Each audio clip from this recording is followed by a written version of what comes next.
Welcome, everybody. I'm Peter Christian. That's Hopalong Cassidy over there. Hopping along for sure. Actually, the LeBron James of the Missoula basketball world. A basketball injury. We'll start calling you King John instead of King James. How's there we that? go. Thank you. Yeah. It was a beautiful fall. So you were playing with a bunch of, as John put it, now I love this, playing with a bunch of, quote, younger guys. So how much younger were they than you, young guy? I would say most of these guys were in high school or just out of high school. Okay, all right. So they're kids. Let's just say they have not produced offspring at this point. If you know of. Okay, but they were kids. Yeah. All right. But you injured your ankle. I did. I fell and you're hobbling around. Mm-hmm. Good times. Why aren't you sitting? Why don't you have your foot up so you get the blood out of it there? It feels awkward in here. Plus, we have this system rigged up so that Mike doesn't really drop very well. That's right. It would be really interesting. That would be a good photo to have you. Hey, this is what I think about that. I'd like to see you in traction with your ankle up around the floodlights and then basically hanging upside down like a bat while you're trying to do the show. Put me up in stirrups and do the show that way. Anyway, well, I hope you're feeling better. Oh, thanks. I know it's painful, so yeah, forgive me for laughing. You laugh the pain away.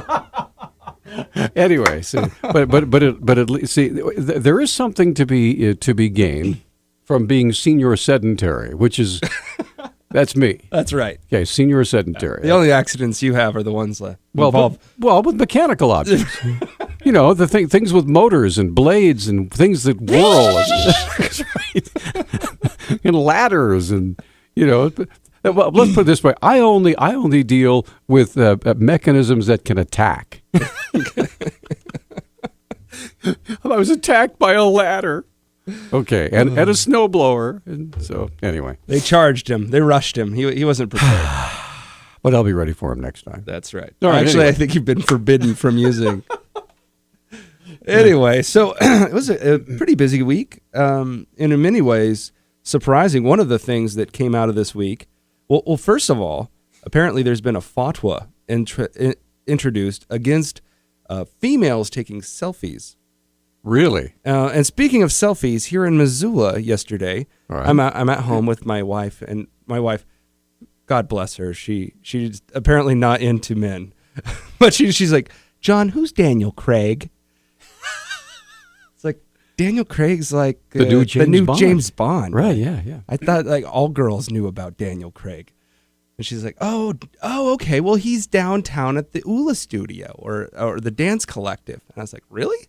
And they showed me this picture of Daniel Craig like sitting there with these girls downtown. How about that? So I don't know if you've seen Daniel Craig. Is there a Daniel Craig sighting? We want to know if it's actually real because we asked. My wife is friends with the lady that was teaching the ULA class down there. Yeah. By the way, she's an ULA instructor. That's how I am pulled, dragging, and kicking into this world. But anyway, so she asked, well, did Daniel Craig get out there and dance? And she said, no, the room wasn't big enough for both one teacher and his ego. But oh boy! So Daniel, if you're listening, I wouldn't say that to you. You're welcome on Talkback. Yeah, you can come on and dance and talk back all you want. You can shoot me how to shoot a gun without looking and hit things. Yeah, or do the whole thing where he drops out of a burning train. He's been shot in the shoulder, and the back of the train. Falls away. People are flying all over the place. He lands and straightens his cuffs. That's really cool. It's important to do. Yes. Got to keep that thing going there. Anyway, 721-1290 is our number. If you have a Daniel Craig sighting, or actually any celebrity sighting. I mean, remember Scarlett Johansson got married in Phillipsburg not long ago. I saw Peter Christian this morning. No, a celebrity sighting. Somebody important. Anyway, 721-1290 is the number. Now, I understand that we have learned, we had a fascinating discussion yesterday with Imam Faisal Rauf, and he was trying to explain the whole idea that that the people in ISIS and ISIL and the Islamic State are not Muslims, okay, that they are criminals. He said that they call themselves Muslims to gain political advantage so they have more people follow them. But he said what there actually are are criminals and they should not be considered religious people. So that was one of the things he said. Now, I understand that we have an interview here with John Karl and Eric Schultz. Now, Eric Schultz basically does the job of the president's spokesperson. He is the second in command. So whenever, Josh Earnest. Whenever Josh Earnest, whenever Josh Earnest can't make the floor, okay, this is the guy that steps up. Okay. So anyway, he is acting as the White House spokesperson. This is White House position. And we now know that the Taliban is not a terrorist organization. Really? Yeah. Okay, well, let's listen to this. And I tell you what, well, we're up against a commercial break. So to give this all the time it needs so we can take your comments as well, we'll be right back after this quick timeout. Hey, we're back on Talkback. 721-1290 is our number. That's John King. I'm Peter Christian. Hello. Hello. And do you want us to play this cut now? You want to get Harry on? I was going to give you, boy, that's a good question. Well, first let me give some background behind the question. So please do. If you don't know, right now ISIS is holding captive Jordanian, and they are asking for the release of this terrorist from Jordan. And this is a woman that I believe killed 60 people. Right. And so anyway, they want to do basically the Jordanians are thinking about maybe doing a prisoner exchange. Japan has come in and said, hey, can we work to get one of our members out of the hands of ISIS in the exchange? And the U.S. is saying, stop it! If you start trading with the terrorists or giving them money or giving them what they want, they're going to do more and more of it. This is a long-time policy. But a lot of people are saying, wow, this seems a little bit like doublespeak, because not too long ago, Mr. Bo Bergdahl was released from the Taliban. Sergeant Bergdahl, right. After he was up in Afghanistan, I believe, being held for several years. And, is that kind of the same thing? I mean, this is a terrorist organization, and they released him. So John Karl from ABC is giving it to this guy. I'm sorry, I don't remember. Eric Schultz. Eric Schultz, who's basically the stand-in for Josh Earnest. Right. And this is what it sounds like. And this is basically the White House's explanation of why it's okay to take an exchange for Bergdahl, but not okay for the Jordanians to do their trade. Okay, here we go. You see, the United States government does not give in to demands, does not pay hostage, does not pay ransom. But how is what the Jordanians are talking about doing any different than what the United States did to get the release of Bergdahl and releasing prisoners held at Guantanamo Bay to the Taliban, which is clearly a terrorist organization? Sure.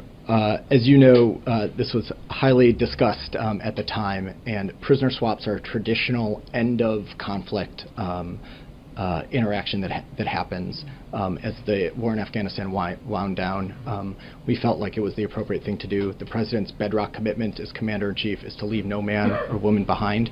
That's the principle he was operating under. Isn't that what the Jordanians are operating under? Well, I think, John, the Taliban is still conducting terrorist attacks, so you can't really say that the war has ended as far as they're concerned.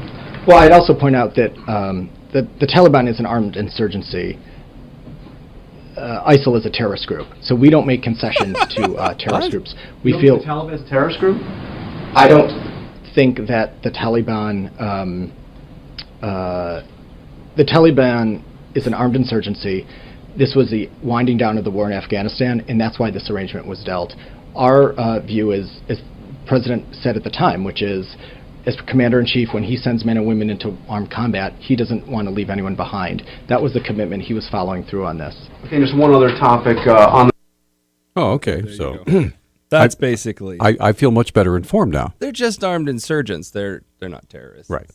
Okay, I feel better. All right, let's get Harry on the... ISIS is not armed insurgents. Those guys are terrorists. This is true. All right, let's get Harry on the line. Harry, first of all, thanks for holding. Go ahead. Yeah, good morning. Well, first of all, just to point on the terrorist thing, I think they throw the word around terrorist as if it's all-encompassing. I mean, personally, I never thought the ISIS was a terrorist thing. They're a very brutal, horrible army, but they're army. They're not actually blowing up. Eventually they may want to, and they're threatening to. Look, cutting off the heads of journalists is not like an army. It's not like one of the things you learn. You don't go to boot camp to learn how to do that. That's something a terrorist does. They've done that. The army's butchered people. I mean, that's part of the war. Okay, when's the last time the U.S. cut the head off of a journalist? When's the last time the U.S. cut the head off a journalist? I'm not talking about the United You just States. were. You I'm said talking about the armies do world. that. You I'm just talking like about the blanket history. statement. I mean, war is brutal. People have been butchered for. I mean, you look in the Bible, Israelis when they went into Canaanite, they butchered all the women and children too. I mean, it's a thing. Actually, you know, but anyway, they were commanded to, but they didn't. Label. They were told to, but they didn't. Oh no, yeah, they did. They just that's what Saul got in trouble for. A few times. That's why Saul got in trouble. Okay, let's move on. Anyway, go but backtracking, ahead, you don't think that the Taliban is a terrorist group. So if I drive a bus with bombs in it and kill innocent civilians, that's not a terrorist act. Well, if I cut the head off of an innocent civilian, that's. I said the ISIS. I didn't think was a terrorist. I think because they were a war. I mean, they aren't blowing up aircraft. They're not attacking civilians. I mean, well, they're attacking civilians, but they're attacking. You don't think ISIS is attacking? Hold on. Wait, yeah, hold on. Wait, they okay, have you heard about... They killed a bunch of little kids. They killed a bunch of kids who were watching a soccer game. They butchered a bunch of kids watching a soccer game, for crying out loud. Yeah, but like I say, if you look at history, that's the way wars are fought. Wow. I mean, nowadays we don't. We have a little more civilized look at. Look, Harry, I will give you the point that people have butchered each other in the past. I mean, everybody's heard about Vlad the Impaler throwing men on spikes, and there's torture and all kinds of horrible things in our background. I don't disagree with you. But those are methods of terror. The whole idea is to scare the heck out of people. There is no real definition of a terrorist. Oh, sure there is. There is an operating definition. Hey, dude, just so you know, there is an operating definition of terror that the U.S. abides by. And most countries have a definition of terror. Now, you might disagree with it, or maybe you don't like their definition, but there is one. Well, and I bet it changes from country to country. So, well, I mean, there is. So do the languages oftentimes. I said, so did the language. The languages spoken oftentimes change. So, the definition. It's an easy out to say these people are terrorists because we don't like them. And, so, I mean, Harry, North Vietnamese would have been terrorists during the Vietnam War. I mean, I think we're going down a silly rabbit trail. If you cannot call ISIS and the Taliban a terrorist organization, what would you call a terrorist organization? Or are you just saying I don't want to use the word ever? Civilian people for just to, blowing up civilian aircraft for no. I mean, not because all they want to do is put terrorists. They're not taking over country. They're not trying to. ISIS is killing people. ISIS is actually trying to create a new state. Yeah, that's why they call themselves Islamic State. I'm not saying they're great people. I'm just saying we throw around the word terrorist too easily. I mean, it's one of those things. Look, if someone called Obama a terrorist, or as they had George Bush a terrorist, that's throwing around the word terror. But calling ISIS or calling the Taliban terrorists is just common sense. It's an easy out. I mean, they're terrible people. They're butchering people. You may think it's an easy out, Harry, but it's also something called accurate. It is accurate to call these people terrorists because terror is the method they use as a small force to affect a large area and get their point across. They use terror. That's what they do. That is their tactic.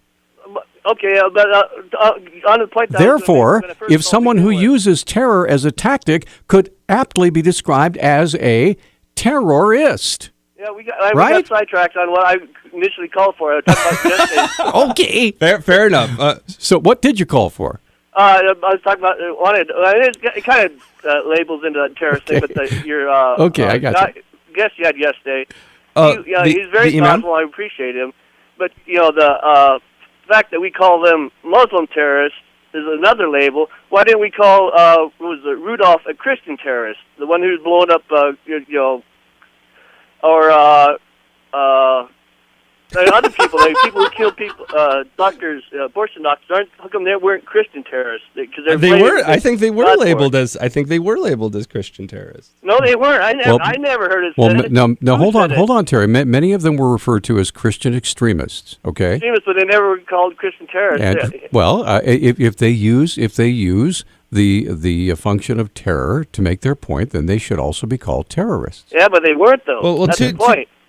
You've just corrected that for us. Yeah, but I was saying that his point though. I mean that the idea that it's a label. We label people to make them worse than they really are, or to make our point. Okay. Well, thanks for the call, Harry. Yeah. Appreciate it, man. All right. Well, always a scintillating discussion with our friend Harry. We're going to take a little... I feel really bad about making ISIS out to be worse than they really are. Well, we're going to get... They crucify kids, and I'm making them even worse. We're going to take a little break. Bruce is coming up in a moment. And if you don't mind holding just a second, Bruce, we have 2 lines open. If you have an agreement or disagreement, give us a call, 721-1290. All right, welcome back to Talkback, 721-1290, 1-800-568-5309. A spirited discussion is how our boss termed that over in the hallway just a second ago. John King's over there. I'm Peter Christian, and let's get Bruce on the line. Good morning, Bruce. Hey, good morning. Harry, God bless him. He's good radio. But by the way, I would like Harry to know that the U.S. does label the Lord's Resistance Army, headed up by Joseph Kony, as a terrorist organization. This is an organization that has tried to establish the Ten Commandments in their country, often recites Christian scriptures before battle. So in many ways, if you're looking for a Christian terrorist organization, there you go. Well, if you read the front page of the Missoulian today, it says the police want a mobile command because of the Rainbow family as an extremist hazard. The Rainbow family is an extremist hazard? Yeah. Now, I don't know the difference between extremist and terrorist, but well, I'll tell you what we'll do. It's a fine line. Tell you what we'll do. We'll get a hold of Travis Wells. She's the public information officer. We'll find out more about that. So everybody knows. It goes on. It finally says that, well, they need the mobile command, basically, so they can coordinate cleanup efforts. Oh. Cleanup efforts. That's the end of the story. Well, I do know that the Rainbow family is notoriously untidy.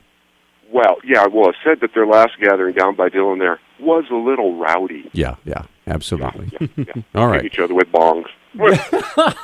All right, thanks for the call, man. All right. Appreciate it. All right, let's get to Eric on the line. Eric, it's been a while. How are you, sir? Oh, it's been a while, yes. Good. How are you today? Excellent. What's on your mind, sir? I'd like to remind you guys looked up the last time I called the MIAC report, the Missouri Information Analysis Report. The Fusion Center, right? Yeah, which came right from, it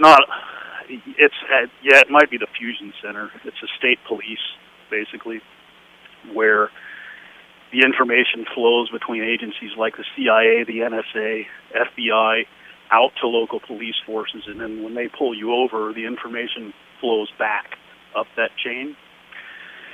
And in that report, you're labeled a terrorist, John and Peter, because you believe in the Second Amendment, and you believe that the government shouldn't be killing babies.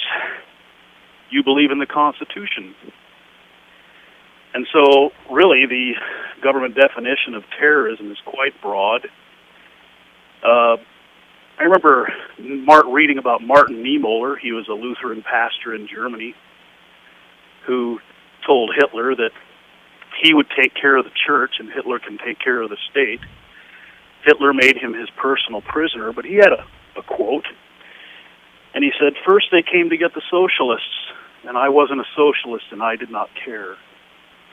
Then they came to get the Jews." And there's several variations of the quote, but you get the point. Yeah, and then he said, at last, they came to get me, and there was no one to speak out. And so what's your point, Eric? What are we supposed to be looking out for here?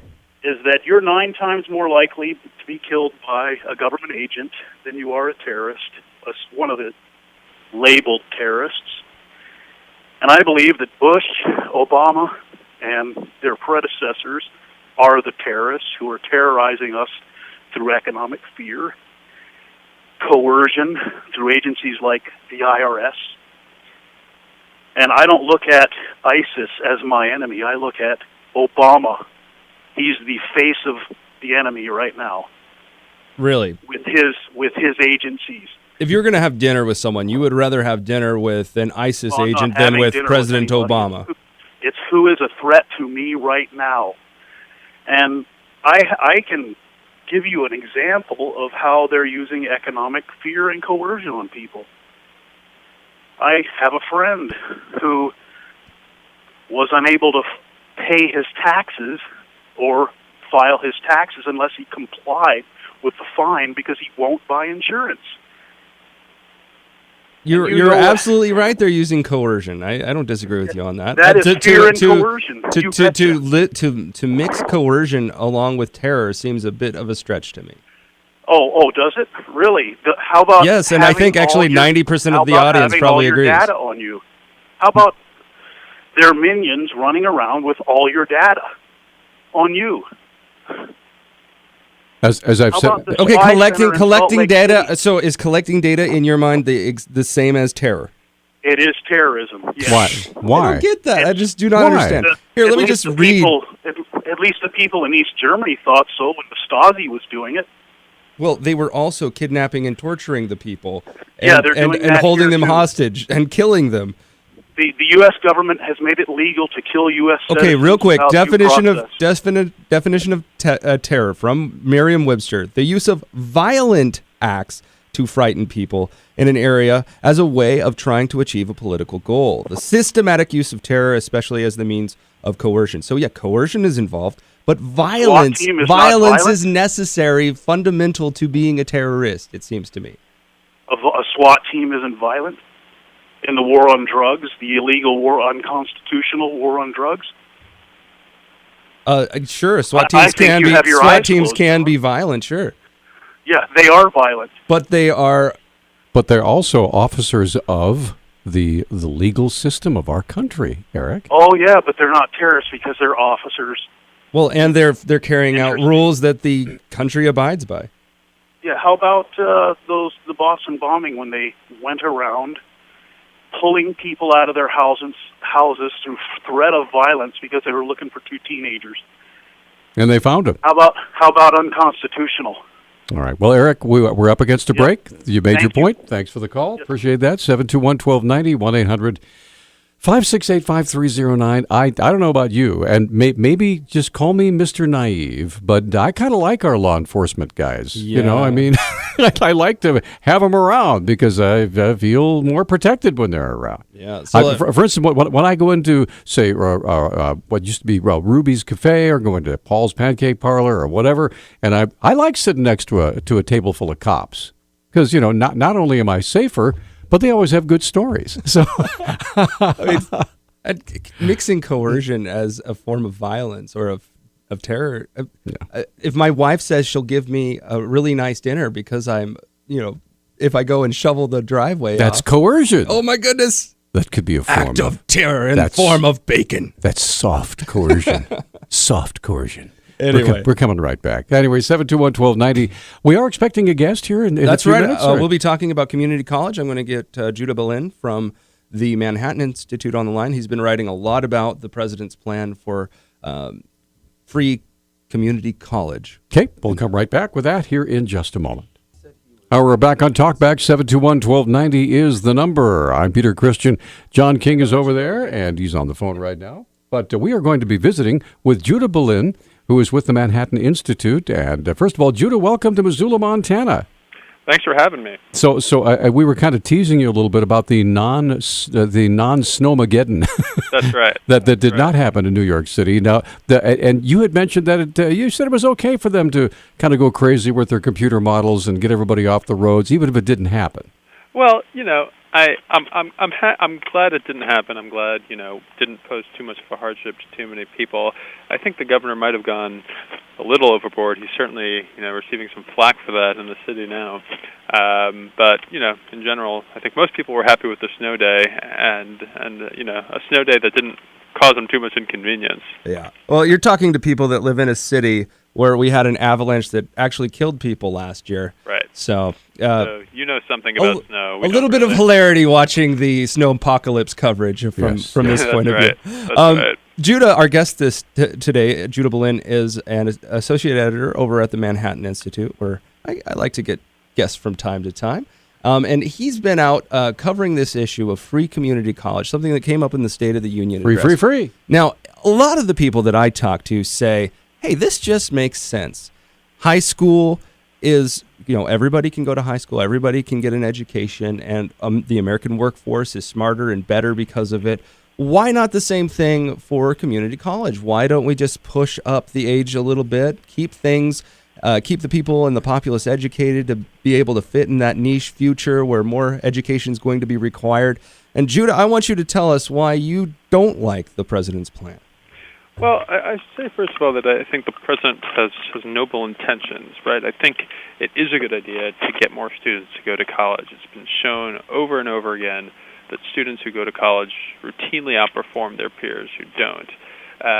The only problem is that community colleges have the lowest graduation rates out of any sector of American higher education. So to sort of direct more and more students to these schools without really forcing them to improve their outcomes, I think actually does a disservice to those students. May I ask you a question? Sure. Has there been any quantitative studies as to why the graduation rates at community colleges are so low?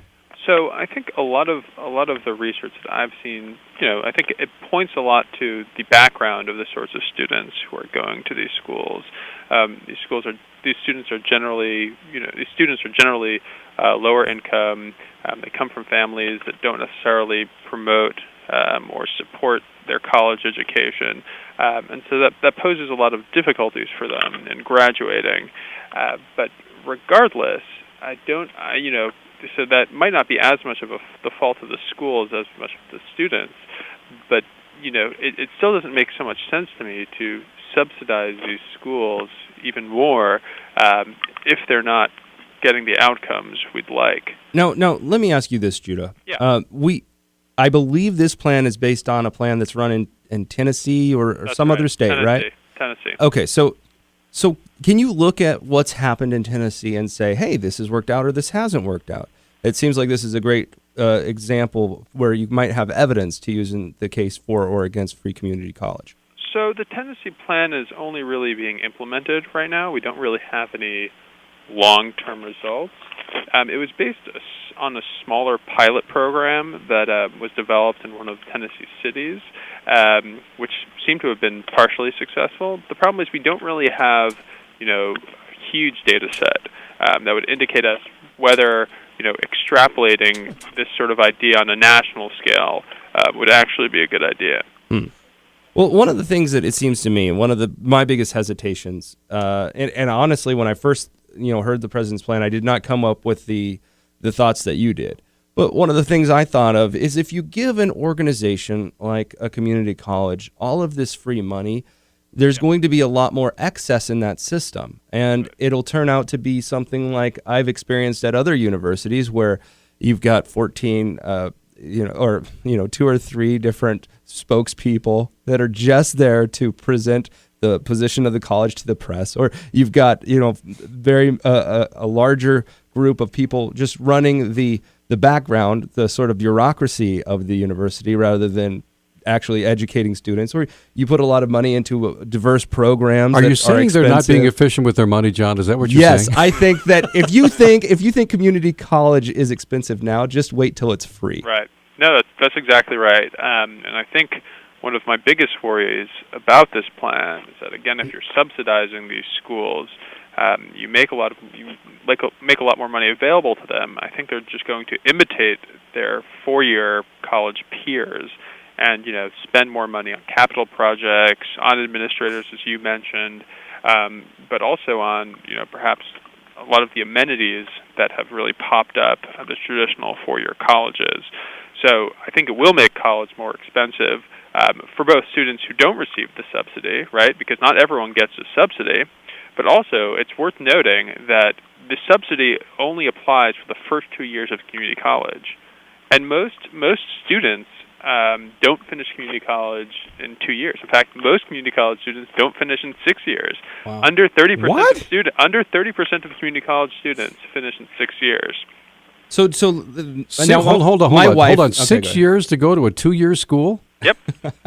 Okay. Well, I think a lot of people, if you're successful at community college, or you feel like you are, you transfer to a 4-year, and if you're unsuccessful, you quit or you change jobs. It seems to me that for a lot of people, community college is the I want to see what I like place to go. That's right, and I think something that's worth noting. You mentioned the transfers.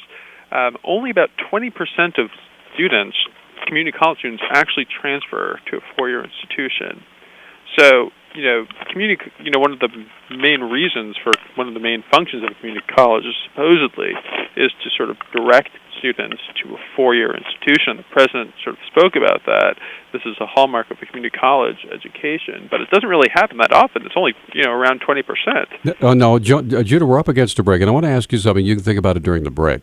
Sure. What I hear all the time, because I'm very close with the folks at the University of Montana here in Missoula, and what I hear from them is that more often than not, the first semester, sometimes even the first year that somebody comes to the University of Montana, it's pretty much taken up with remedial education in math, in English, in writing, in composition, in persuasive speech, things like that. How not to rape each other. Well, thanks, John. That is a required course. Yeah, that is true. You're actually exactly right. I apologize. The whole sexual assault thing. Right. But anyway, I would think that is the same problem with community colleges. They go through 2 years of community college and they're still not ready to go to the four-year school. Yep. Anyway, so we'll come back and talk about that. 721-1290, which is also, I believe, points back to the high school and saying, are we doing everything we can in high school to get kids ready for college?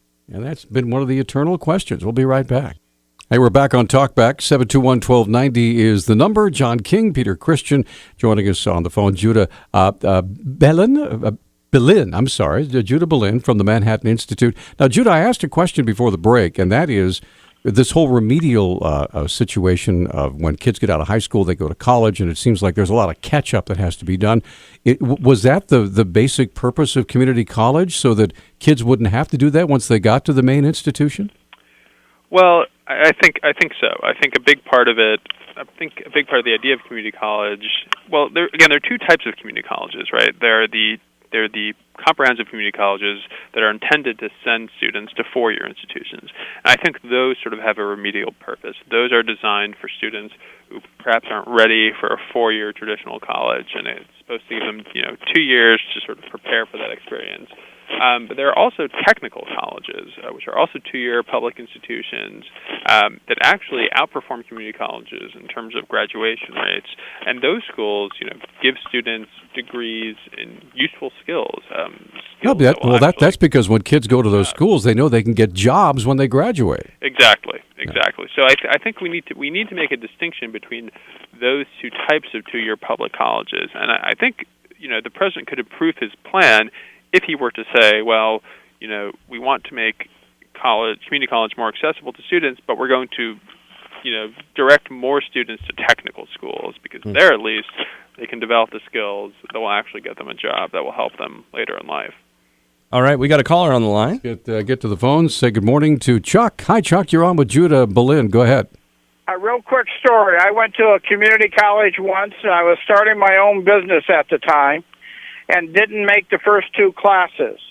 Then I made the third class, but couldn't find the building because they had moved the modular building. Oh, my. I then found my counselor, who took me to the building to show me where it was, and there was just an outline where it used to be. And he said, you're carrying a B average already. If you'll go to the last class, I'll assure you'll still get that B. Wow. And what it was is they wanted me to show up so they could cash in my seat for reimbursement for funds beyond what I had paid in. My self-employment never stopped, and I never went back to school. Now, Chuck, let me ask you, was this in Montana?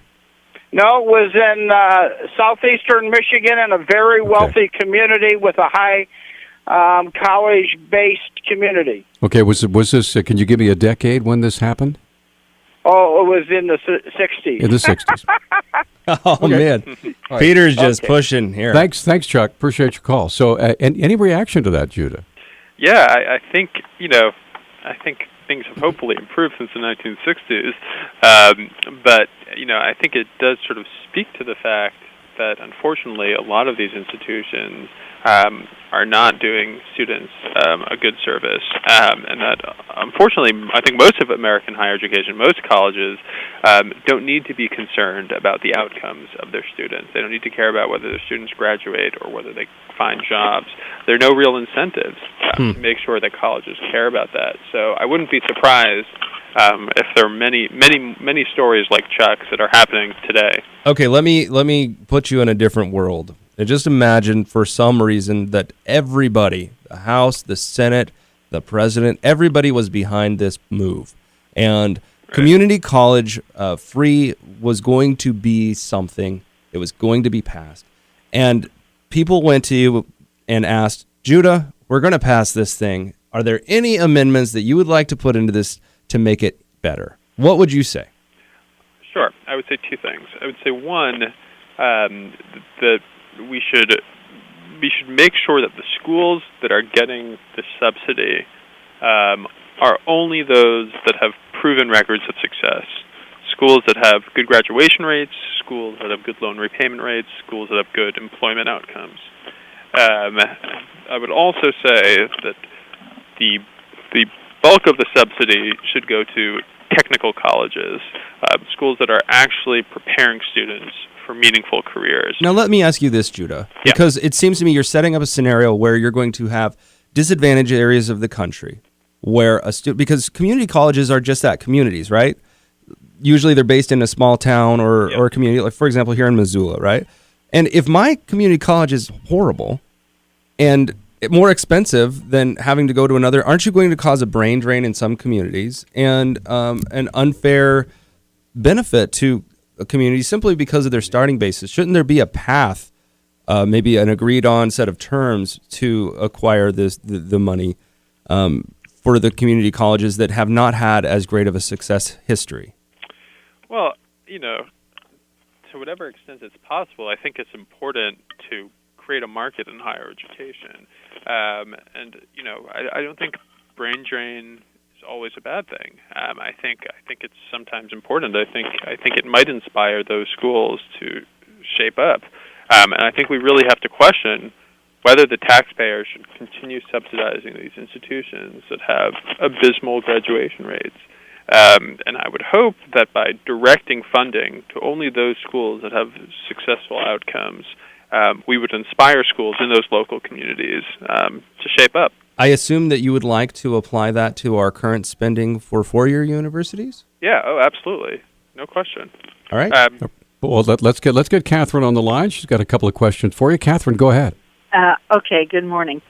Could you estimate how much the tuition would probably rise over time if the federal government got its little fingers involved in community colleges?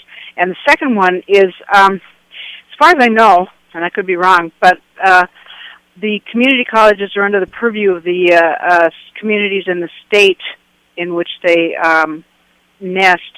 So what would be the result of federalizing over all the country community colleges? Okay, tell you what, we're going to have Judah answer that question after our break. We'll be right back. Catherine, if you'll hold just a minute. Judah Bolin's with us from the Manhattan Institute. We'll be right back. Welcome back to Talkback. 721-1290 is the number. John King, I'm Peter Christian. Joining us on the phone, Judah Bolin is with us with the Manhattan Institute. And Catherine, you had a couple of questions for Judah. So, Judah, take off. What are your answers?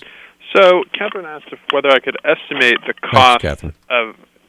Catherine asked if I could estimate the cost growth at community colleges as a result of this new subsidy.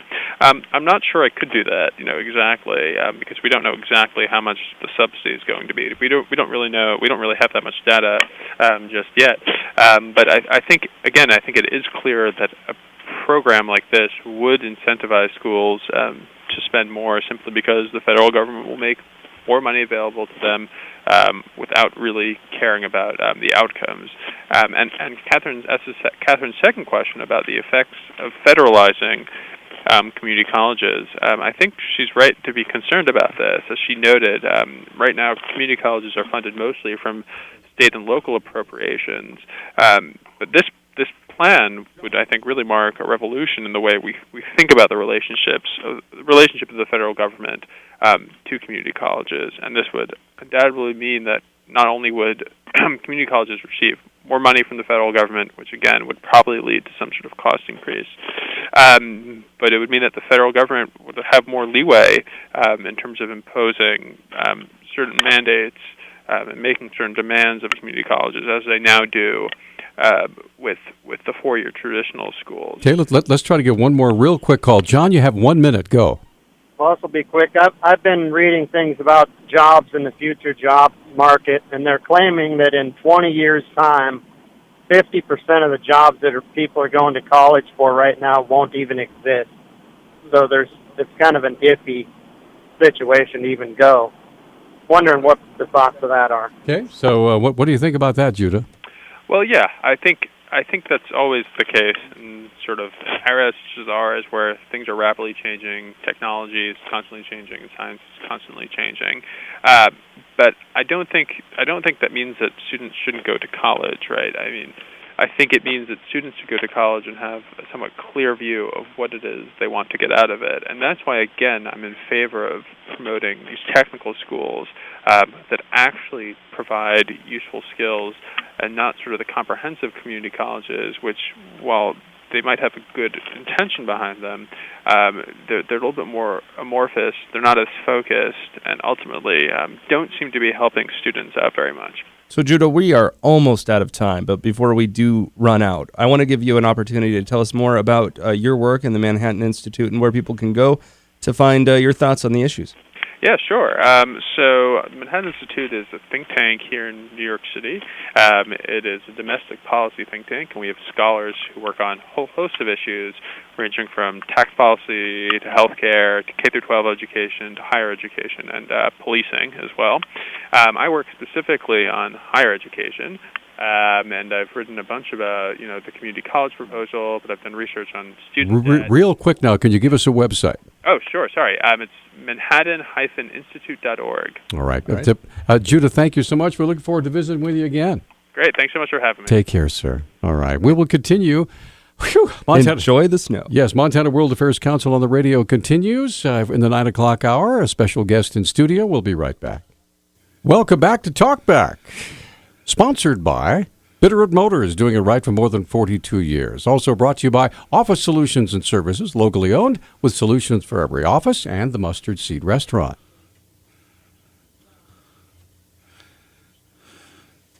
All right, the Montana World Affairs Council on the radio in earnest this morning, and we want to welcome for the very first time, and we are thrilled to have her with us, Susan Cundiff, who is the newly minted, I guess you would say, Executive Director of the Montana World Affairs Council. Good morning. Good morning. Hey, Thank you for having me. Welcome. It's a pleasure to meet you. You as well. All right. Now tell us about when you came on board and why you got involved with these crazy folks over there.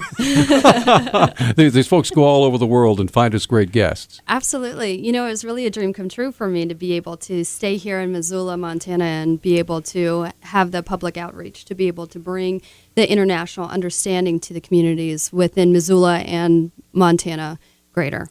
Now, you worked with the business school, right? I did work for the business school and at the University of Montana. And prior to that, I was with ROTC. All right. And then what was the opportunity that brought you to the World Affairs Council? I actually left the university, went back to school for economics, and then, home economics takes precedence. And this job was open, and, geez, it was a dream come true. How could I not go for that? And my background is actually in intercultural communication. Mm-hmm. So what is it? What is it about the council that intrigues you, that makes you want to get up and go to work every morning? It's really freeing. I have a lot of freedom in the ability to just get the message out there. We have Bob Seidenschwartz on the radio all the time, being able to bring in callers. And by the way, you're much better looking than him. Okay, just. People need to know. I think she's been punched in the nose a few fewer times. Let's just say it's a very low bar. Well, I just started the job. Give me a few days. Bob was going to say, I'll get him for that. But anyway, we welcome you. Thank you. Now, would you tell us about our guest? Absolutely. We have with us this morning Dr. Udo Fluke. He's a professor at the University of Montana and director of Global Gateway. We are partnering together to bring a global competency certification into Missoula for businesses. And so I'm going to let him talk to you more about that. But it's a wonderful opportunity we have coming up. and he can tell you more about that. Dr. Fluke, welcome back, sir. Well, thank you so much for having me this morning. It's great to be back. It's good to see you again. And you brought a special guest with you too, right? That's right. Our son had expressed an interest to see a radio station from the inside. Aha. And so I told him that we'll see if that's okay, if he would come along. And we really appreciate that you allow him to be in here and see sort of the inner workings of if the we'll radio allow station. John, we'll allow Lawrence. Well, Trust thank me, you you very can much. make a lot less mistakes than that. Absolutely. So first of all, it's a pleasure to see you again. Now, if you, with your own words, would you describe what is the Global Gateway? Because this is the first I've heard of it. What's going on? The Global Gateway program at the University of Montana is really sort of a window to the world that connects. That connects our work at the university to K through 12, the school system, and the community. And when I say our work at the university, for the last 10 years, I've worked in developing cross-cultural and global competence courses that I teach at the university. Now, if you wouldn't mind, I always ask the everyman dumb questions. What do you mean by global competency? What does that mean? Well, I think it's really basic. It's sort of the idea of knowing... or cultural competency. Yeah. Right, knowing how cultures are different and how they function differently. And it's oftentimes the little things that when we get international students from all over the world coming to our campus, we sort of realize that people from different places function differently. And it's wonderful to actually experience that, because you might think that, well, probably everybody in the world sees time the way I do, or everybody in the world communicates the way I do. Or that all college campuses operate with the same, Exactly. deadlines, schedules, things like that. Well, that's not true, right? Exactly. And so I think it's interesting for us to interact with the students, to learn from them about their culture and about their heritage and their background. And it's certainly for them, I think, a treat to be outside of their country and to get an outside view of the world. And oftentimes I sort of think about this as far as looking from the inside out or looking from the outside in. It sounds to me a little bit like, when I first heard the idea, it sounds like trying to apply a liberal arts education to the business world and make that important to business people. So let's pretend I'm Joe Business, or Lord Business from the Lego movie, rather. If you come up to me and say, this is going to make sense to you, this is going to make economic sense to you, why should I get involved in this program? What benefit is it for me, as a business person, not just as a personal growth sort of experience, but as a business person? Right. Well, I think that the way we are functioning today, I mean, for one, there is already great diversity in this country. We don't have to go outside into other countries, but the fact that there is great diversity in this country, and a lot of people have come from many different places and have brought their culture with them, and so I think work environments are very diverse anyway. And so it's very likely that people are going to work with other people that are culturally different from their own.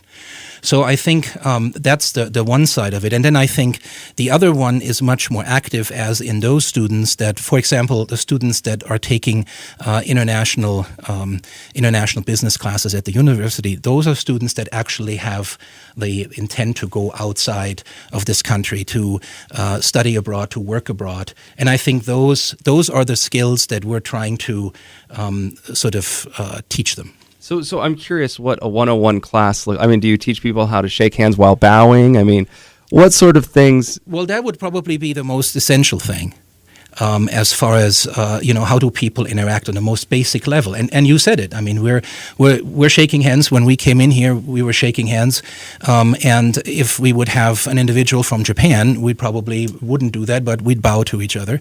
If we would have somebody from Latin or South America, we probably would greet them with an abrazo, a sort of a hearty hug. His hug symbolism is very good, by the way. I know you can't see it through the radio. Tell you what, we're up against a break, and we're just getting started with this conversation. If you have a question or a comment, maybe you worked abroad and would have appreciated the kind of learning you could get with the Global Gateway, or perhaps you have a student who is in high school is thinking, wow, it's not just America, it's the whole world out there that is available now because the world is basically a business with the world. So when we'll come right back, continue this great conversation with the Montana World Affairs Council on the radio here in a moment. Hey, we're back on Talkback. 721-1290, 1-800-568-5309 is our number. You also can make your comments on our Facebook page. We have a Facebook comment. That's right. John. Susie says, hello to two of my favorite people, Udo and Lawrence Fluke. Udo's godson just became ASUM Senator Orr. Wow. Very cool. Thanks for listening, Sue. Yeah. So Sue's one of our faithful listeners. She's a dear old friend. I should say old. She's a dear friend from my youth, and she's far younger than me. So the first time the earth cooled, Peter was formed. A lot of Greek myths are based on Peter. All right. Anyway, so yes, I'm old. I'm sorry. What can I tell you? I wanted to get back to, you had mentioned that one of the first things that you go through in this program is kind of teaching people the basic interactions, the human level interactions. And do you find that you have, obviously the world is, how do you choose what to focus on? I think that's always going to be an issue because there's a pretty big world out there. You only have so much time to cover everything. Right. That's a very good question, and I think it's important to emphasize that we're not trying to cover every single individual cultural aspect that exists, because you couldn't do that. A lifetime obviously wouldn't be enough, and where would you start? But I think research has shown that there are some cultural dimensions, in essence, some basic broad brush sort of similarities and differences that exist. And the more you know about these, I think the easier it is to communicate and collaborate with people that are culturally different. So would you say this is more like a cultural linguistics class than a cultural language class, kind of teaching you the basic building blocks of culture rather than teaching you an actual cultural experience? Well, we do have lots of case studies and lots of sort of simulations that when I teach a class at the university, and also in planning this upcoming business seminar in March, the idea is, who wants to listen to somebody for hours talking about culture anyway? We'll put anybody to sleep. So I think the idea is to talk about something and to say, this is how people in Asia or how people in Europe and in Europe, of course, specifically depending on where you're from, but this is how people in a different place would react to this or would handle this. How would you deal with that? The idea is then that people take what they've learned and apply it and sort of, make it a real life situation. So it actually becomes to life, and it's not something that is sort of a static thing. You answered differently than I expected. I thought you were going to say, you know what? Since we're dealing with Montana business people, we looked at the cultures that Montana business people come into contact with the most, and that's what we focused on. So is that a realm of the global gateway? Or has that, and if you were to answer the question, what would you say those cultures are? Well, I think, obviously, native culture would be a culture that surrounds us in Montana. And again, we have over 800 international students from 70, 80 different countries at the university. So we have, a pretty sort of international environment already. But I also think people I talk to that are traveling more, that are interacting more, and businesses, I think, have some time ago sort of looked beyond the market here or the market within this country, and have sort of looked at opportunities abroad to sell and to interact with people, sell goods, interact with them. And so if it's golf equipment that is made at a local company, or if it's any other products that are unique and that can be exported to other places. So how do you interact with people in other places? Everybody has assumptions. Okay, for instance, if I'm born and raised in Montana, my assumption will be, if I've had limited contact with the rest of the world, that everybody's going to have my work ethic. Everyone's going to work on my schedule. Everyone's going to use the same tools I use, the same methods I use. But when I go outside my country, I'm going to find that there's a whole different world out there with different customs, that sort of thing. That's right. Is that what you're doing? Is that you're giving people the opportunity to learn these things now, so they don't have to do OJT when they get to Japan or China Germany or France or whatever, and like you're ready to get up and go to 8 o'clock in the morning. Let's go. Come on, let's have a meeting. But you go, what? It's not even, the sun's not even up yet. So how does that work? That's an excellent example. And when people ask me in the past to sort of, pick an area, a cultural area that is different, I always pick, because I'm German. I was born and raised in Germany, and so I'm by definition a monochrone, meaning I take time very strict. I'm very organized, and I live by a schedule.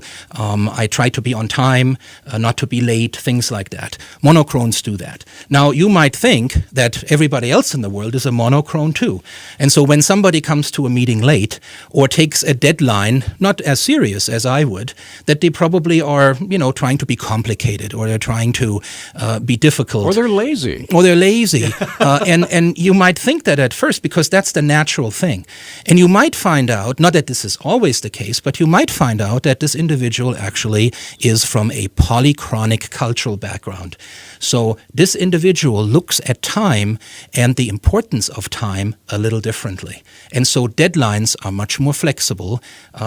Schedules are not as rigorous. The idea is sort of, we'll meet in the afternoon, around 3 o'clock. That could mean 2:45 or 3:30.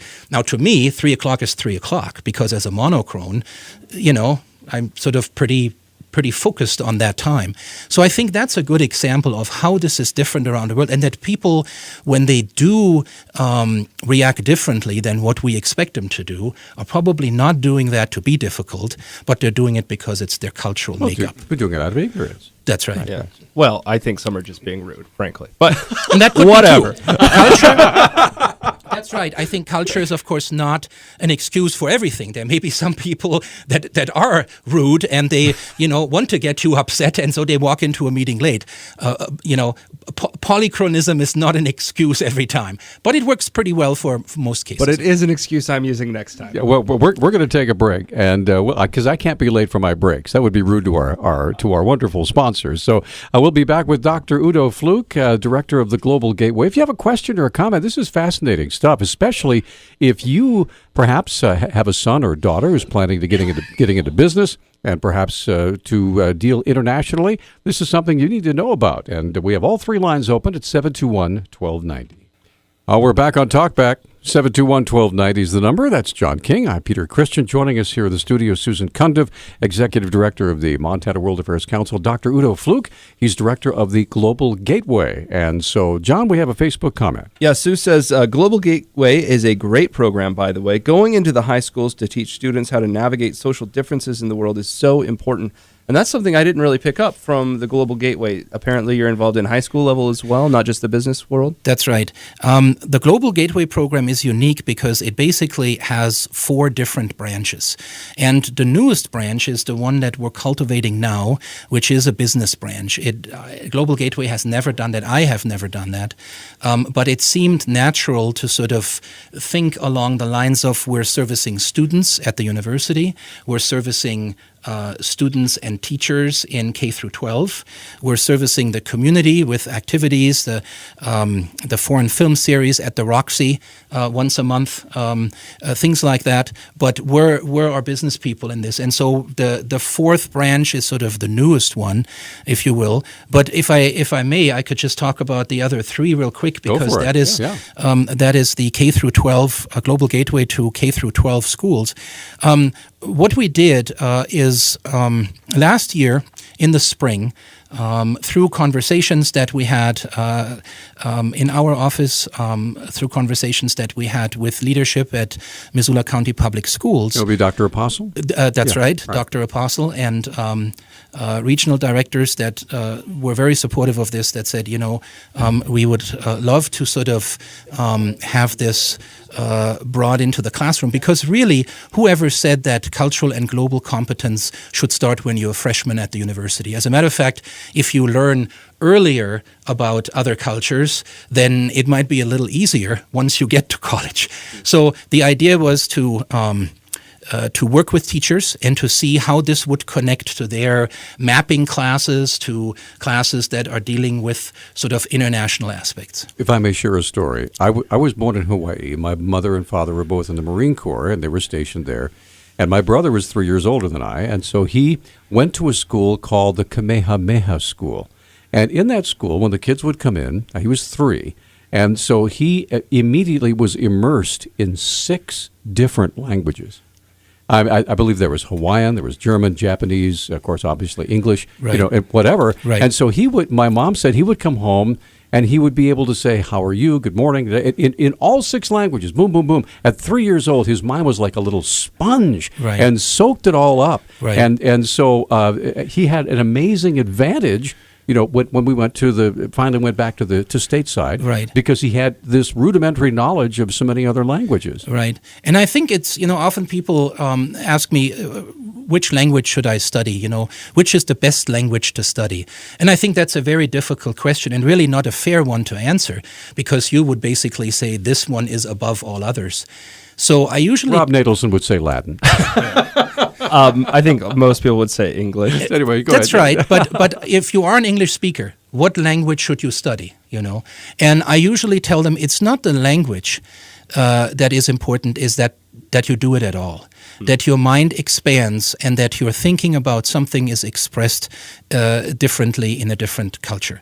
And, with language is beautiful because there are words that are very unique in one language that don't even exist in another language. And so to explain that to a student, no matter what the age, that this is important to understand, that you can sort of transfer things from one culture to another, I think that's where it starts. I'm sorry. Go ahead, Susan. And once you start with one language, it's so much easier to develop into another language. So once you've opened up that door, it's easier to open up more doors. Okay, go ahead, John. All right. This is a question from Jeannie. She says, I'm interested in how Global Gateway works with the schools. Is there a specific class that they teach? Or do people from Global Gateway make visits into different classes? How are they working with Superintendent Apostle, and where can a person see the influence of Global Gateway in our local schools? Excellent question. And this is really, as I said before, sort of a thing that we started fairly new. And this past year, we had, and this past fall, Hellgate High School involved, Rattlesnake Elementary School, Lewis and Clark Elementary School, St. Joseph Catholic School, Lowell School, Russell School. These were all schools that participated in the fall. Chief Charlo School was among the first in the spring of last year, and they are on board again this spring. So what it is that I go in, I've worked with the principals and with the teachers, gave a presentation about this, how this might connect to their curriculum. And then we have identified times where it's very practical for me to come in and to talk to the kids. And how I do this is, depending on the age level, of course, at high school it's differently than in an elementary school. But in an elementary school, I found that if you bring in hats from around the world and musical instruments, and you let the kids touch the hats and experience them, is it a warm hat? Is it a light hat? Is it what material is it made out of? You learn a lot about a culture and its natural resources and why they're designing things the way they do to have a practical purpose. And so the kids learn through this vehicle of a hat or of an instrument in a playful way about another culture. And what's amazing about this is that, in these 25 to 30-minute sessions, we actually have observed that kids connect the hat or the musical instrument to a place on the map. So after the 8-week session, a kid can go up to a map that has nothing written in it, a blank map, and can actually go up and say, the Fez is from Morocco, and Morocco is right there. This is Fedora land. That's right. Tell you what, we're up against another break, and Catherine is waiting to ask you a question. We have 2 lines open. Dr. Udo Fluke joining us, the director of Global Gateway, and we'll be right back.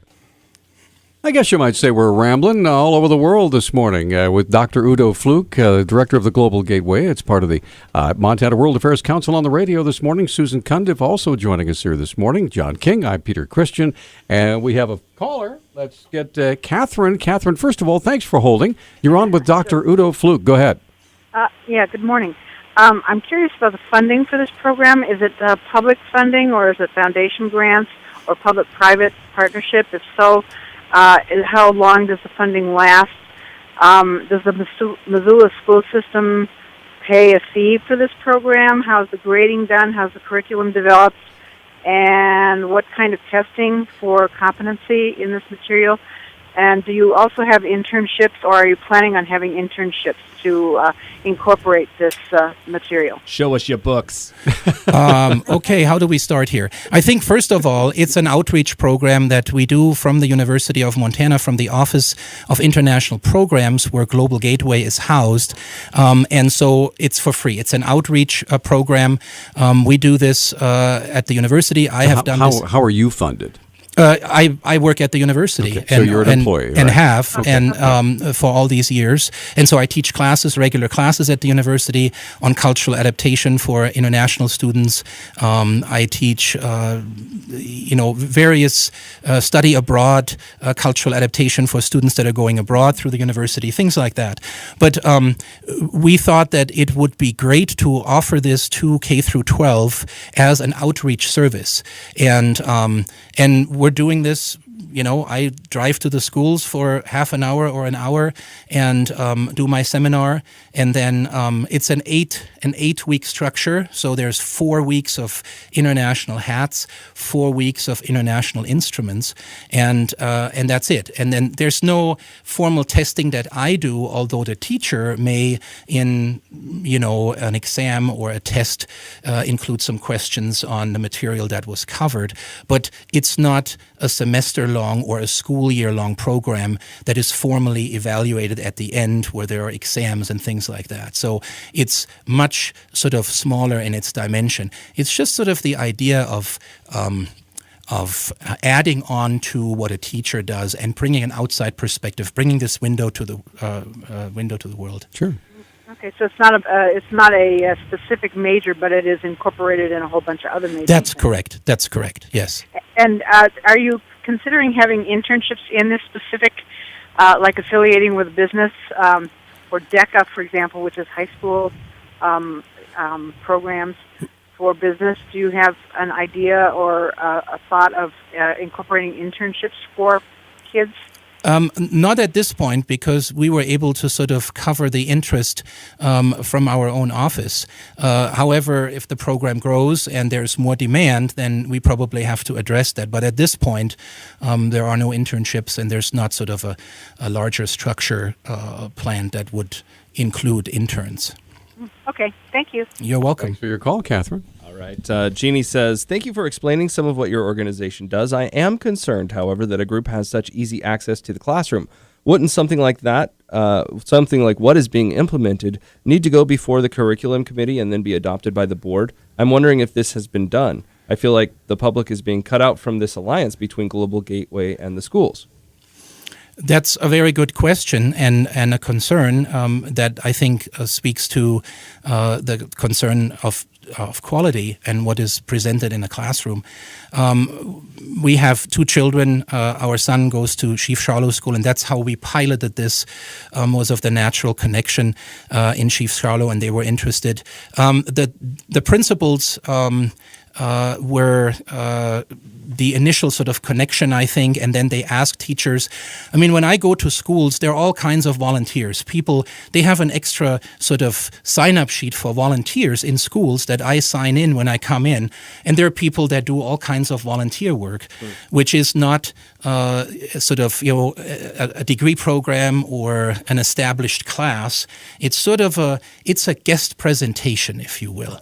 And whose dad hasn't come in for a this is what I do at my job sort of exactly. day, right? And I think that's sort of the idea is that I've taught at the university for the last 10 years, and so it was just sort of this idea of taking this off campus and offering it to the schools. And, we're in there, the teachers are there, I'm interacting with the teachers, and so it's a controlled environment. It's not like, something that... how should we say, is it done in an uncontrolled fashion where one might say, is there any kind of an order to this? That's exactly what I was going to bring up. I wanted to ask you, we'll take a break, you can answer when we come back. Has there ever been any backlash from parents who said, I didn't know you were talking about blah, blah, blah, and I'm a little bit worried about that, so I wonder how you would address a situation like that. My kid came home and didn't do his homework because he said he was a polychron. Thanks a lot, Udo. We'll be right back. Hey, we're back on Talkback, 721-1290. Dr. Udo Flug joining us this morning from the Director of the Global Gateway, also joined by Susan Cundiff, who's Executive Director of the Montana World Affairs Council. Now, I asked you before the break if there was ever any blowback from parents saying, "Whoa, I didn't approve this," sort of thing. So, and you went on to say during the break that what you're talking about with the kids is something that's just natural. There's no philosophical. No. Yeah. That's exactly right. And in a way, it's already there. When I go into a classroom and the teacher is doing a mapping unit, the teacher would do that either way because it's part of their curriculum and it's part of what So you're enriching that curriculum. That's exactly right. I'm enriching the curriculum with some practical components such as hats and instruments, but it's not anything that is forced on anybody. It's not anything that is completely different and new and doesn't exist.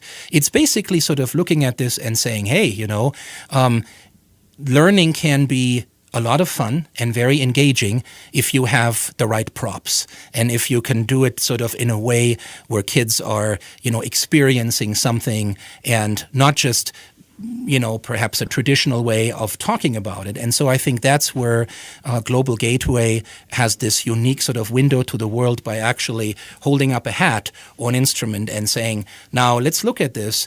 How is this different? Why is it different? How did it come into existence? And what can we learn about the culture, about the natural resources that people have, things like that. Oh, it seems to me that if you're going to teach global competency, you must also be competent in judging global incompetency. And seeing where people are making mistakes or failing.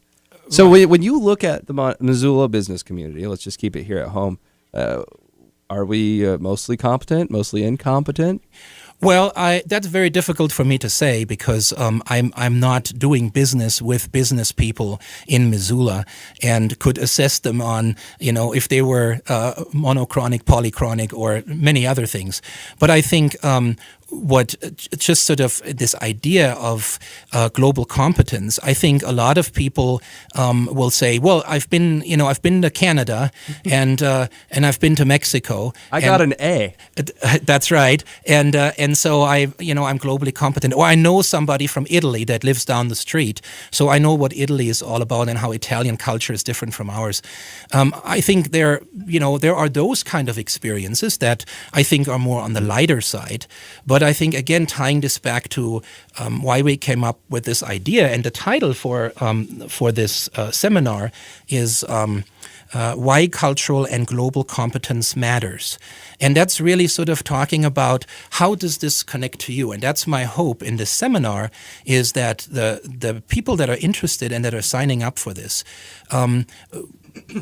will sort of experience in the process of this how this may be useful for them in either having a multicultural workforce or in interacting with people that are culturally different. Tell us about this conference, when and where, and is there a charge and that sort of thing? Well, it's it's a seminar. It's the first time that the Global Gateway program is collaborating with the Montana World Affairs Council and offering this to the Missoula business community. The title is Why Cultural and Global Competence Matters, and it's scheduled for Thursday, March 19th, 2015, and it will be in the Loft in Missoula, downtown Missoula. And as far as we're going to start at 9, and we'll have some basic sort of seminar overview and some warm-up exercises, and then we're going to go into sort of cultural similarities and differences.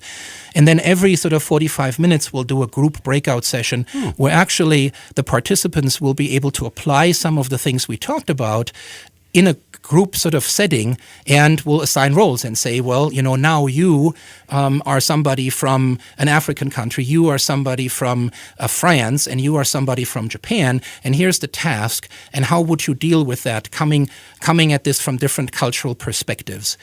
And then we'll just continue throughout the day, and it's scheduled to last till about 2 o'clock. I'm curious, because you're German, or at least grew up that way. You don't look that different from most Americans, so people probably don't pick up until maybe they hear you speak that you were from Germany. Right. What do people just not get about you? What do you find that Montanans are globally incompetent about when it comes to Germans? I don't think that it's so much. If you look at the settlement history of this country and the fact that so many people, the majority of people, came from European countries and settled here, I think. And when I came here 25 years ago as a student, starting at the university, people told me about culture shock and about all of these things, and I should be prepared for this to be difficult. And I came here and I went to the mall and I bought a pair of cowboy boots and I bought the biggest belt buckle that I could find, and then my uncle at the time, did some trips with me to Yellowstone and to Glacier Park, and so I quickly found out that if I would go to a restaurant, that the food is the same, that a lot of the values and a lot of the views are the same than Germans have, because a lot of American culture today is a combination of different cultures, and German culture being one of them. But I think for other cultures, it's a bit more complicated. Okay, we're up against a break. We're going to come right back. 721-1290. We have all 3 lines open. Only about 8 minutes left. If you have a question for Dr. Fluke, he's here to answer your question, or for Susan Cundiff. We're going to come right back after this 1-minute timeout. This is Talk Back, and it's Thursday, and we're rapidly running out of time. But let's get to the phone and say good morning to Tyler. Tyler, you're on with Dr. Udo Fluke. Good morning, sir. Good morning. I was hoping that maybe your guest could comment. He was talking a little bit about Americans in other countries and the culture, understanding the cultures in other countries. Recently, I think it was yesterday or the day before, President Obama and Michelle Obama went to Saudi Arabia to extend their condolences to the Saudis for the death of their king. And Michelle Obama didn't wrap herself up in Muslim garb. And there's been some outcry about it. I personally don't want to see the president or the president's wife in Muslim garb, but I was hoping that maybe your guest could comment on Americans in other countries not understanding their culture. In a diplomatic sense. Thanks, Tyler. So what do you think? Yeah, thank you, Tyler. No, that's a very good question. And I think we often find this in a smaller scale here at the university when international students come, and they come with a certain cultural background and their expectations are a certain way. And then, we might have to tell them, we do understand where you're coming from, but in this class setting, we are planning to do things a certain way, and we hope that we can all sort of work together, and this can without it being an issue or without it being an obstacle. Is there obviously there's got to be a great skill in teaching this class and yet not offending someone who comes from a certain lifestyle. That's right. You have to be really, really careful. And I'm sure that, leadership in politics has cultural advisors that are looking at all of these things and that are saying, okay, you are going to this country and, there are certain cultural uniquenesses that you might be aware of.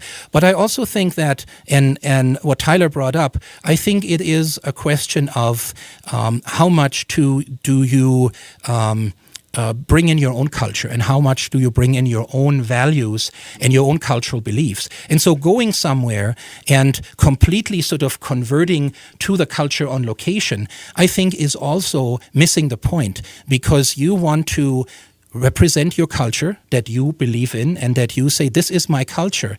And I'm trying to be as understanding and open-minded as I am, but there are some things that because it's my culture, I will do my way. I wanted to ask you, you were talking about polychrons and how that was something that was hard for you to understand. And I wanted to talk about American culture in general. Like, what are the things that are hard for other cultures to understand about Americans? I have a quick example. We had some friends from Germany, actually, that were staying at our house. We took them out to the shooting range, and they had a blast. I mean, they were blowing, skeet out of the sky with a shotgun, and they were getting into it. I mean, this lady was a pretty good shot. And then when my dad had a bunch of pictures, how should I give them to? I'll just give them to you on Facebook. And she's, no. Everybody will see me with a gun. And we were like, okay. Yeah, but back at home in Germany, that won't go over so well. Right. And so I was curious. That was kind of a surprise to me. Are there elements of our culture that are just hard to export or hard to understand for most cultures? I think there are elements like that in any culture that are very unique to the culture, to the founding structure, the founding fathers, perhaps, of the culture that implemented them, and they are completely different from the structure that you find in other places. That doesn't mean that that people will still enjoy activities such as going to a shooting range and shooting, but they're sort of more concerned about the fact that all the others in their culture will not understand because they weren't here and they didn't experience it, and they don't know that not everybody runs around heavily armed in the mall and there is a shootout at noon. Right. I mean, I think people sort of they see media, they see films, and they might think that this is the way it is. But if it's explained right, and if there is the appropriate cultural setting, then I think it makes sense. That's important. How far do you take the phrase, when in Rome, do as the Romans do? I mean, because obviously the Michelle Obama said, even though I'm in a Muslim country honoring this fallen king, right? I would be expected to don the garb, but I just don't want to do it. Right. So, but was she out of line in that, or? I think it's all about trying to make an effort and trying to make an effort to fit in. And the saying, I use it actually in class, when in Rome, do as the Romans do, to sort of tell students, and we do this mainly out of the concern that when international students come here and they, hide away in their residence hall and right after class, go to their class and lock the door, that they probably won't experience much culture. They probably won't even have any friends or make friends, because how can you if you go to your lecture and you go back and you sit in your residence hall? So I think when in Rome, do as the Romans do. My encouragement is always, go out, do the things that people do in Missoula. Go with somebody to snowball and go skiing. Go with somebody to a bowling alley, go bowling. Go with somebody and do these things. Go to a baseball game. Go to a football Grizzly game. football That's game. right. Yeah. And those people that are part of the Missoula International Friendship Program, for example, or of other programs that befriend international students, I think the main idea is to sort of, So do you have like cultural trips to Testy Fest and stuff like that? We haven't done that, but I think that's a sort of a cultural uniqueness that I think a field trip would. One has to think about that. A wonderful way of describing the Testy Fest is culturally unique. Okay, let's take a minute and talk about the seminar and when and where and if there's a charge. And I know, Susan, you wanted to weigh in on this too. Go ahead. Absolutely. So it would be at the Loft in Missoula on Front Street. The fee is $200 for the general public and $150 for members of the Montana World Affairs Council. And what we hope to accomplish in this is what Udo teaches is just a basic skill set in communicating. And it's really replicable.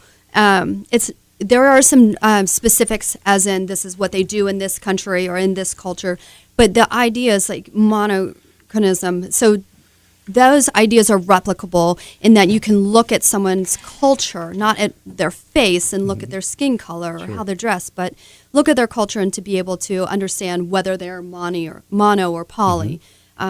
So it's really a great skill set to use not only at an international level, but personal level. We have 1 minute. So real quickly, if you could give us the whens and wheres just to talk about and how, you just gave us the how much. And is there a place where we can go to register? That would be through the Montana World Affairs Council to email Susan at... It's montanaworldaffairs.org, and my email is info@montanaworldaffairs.org. Perfect. Well, we just want to say thank you to both Susan and to Dr. Fluke and to Leonard. Thanks for being with us. You're welcome. It's good to meet him, and thank you for being our videographer today. All right. And what's coming up on tomorrow's fabulous program, John? So there's this group here in Montana trying to convince our legislature to join a Convention of States project. Aha. And they're trying to get the legislators to sign on to this. And one of the people that's in Montana right now talking about that is Mark Meckler. He'll be here on Talkback tomorrow. Super. All right. And thank you all for your calls and questions. This has been a great week. We have learned a lot. It's been kind of the Montana World Affairs Council on the Radio Week. See you tomorrow.